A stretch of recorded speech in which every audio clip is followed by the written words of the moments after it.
করতেছেন, হয় দেশ ছাড়েন না আমি বলছি দুইটার একটা করবো না, জেলখানায় পাঠাবো। সাক্ষী কিন্তু মোহাম্মদ হোসেন বলবে একসঙ্গে। এগুলো হচ্ছে রিমান্ডে আমাদেরকে জেরা করছে। আপনারা হয়তো অনেকে ইনসাইড স্টোরি গুলো জানেন।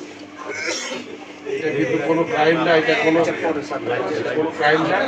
এটা আমাদের এই 45 লক্ষ রাস্তায় নামানোর জন্য একটা স্বপ্ন। আল্লাহ ভালো রাখছে, এটাই আমি দোয়া করি। আর আমার 45 লক্ষ লোকের কাছে আমি ধন্যবাদ দিই যে তারা আমাকে কিভাবে বিশ্বাস করলো যে আমি তারা কনফিউজ হতে পারত আমি অন্যায় করছি, কিন্তু তারা বিশ্বাসই করে। এই যে রিলেশনশিপ, এটার দাম কত জানেন? Billions of dollar. পৃথিবীতে কিন্তু পয়সা দিয়ে কিনা যায় সম্পদ, এটা পয়সা দিয়ে কিনা যায়। একটা লোক আমাকে বিশ্বাস করে বলে রাখছে 12 বছর যে আমি বাইরে হবো, আমি তার টাকা ফেরত, এটা আপনি কত টাকা দিয়ে কিনতে পারবেন? অনেক সত্য,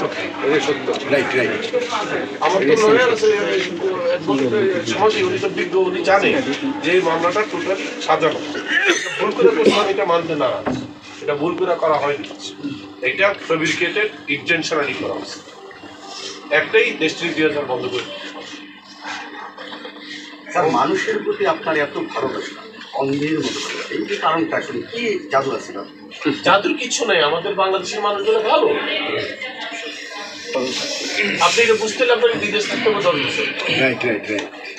আপনারা কে কি জানেন আমি জানি না, হয়তো 1% মানুষের জন্য বদনামি চলা যাচ্ছে, 99% মানুষ ভালো, 99% মানুষ।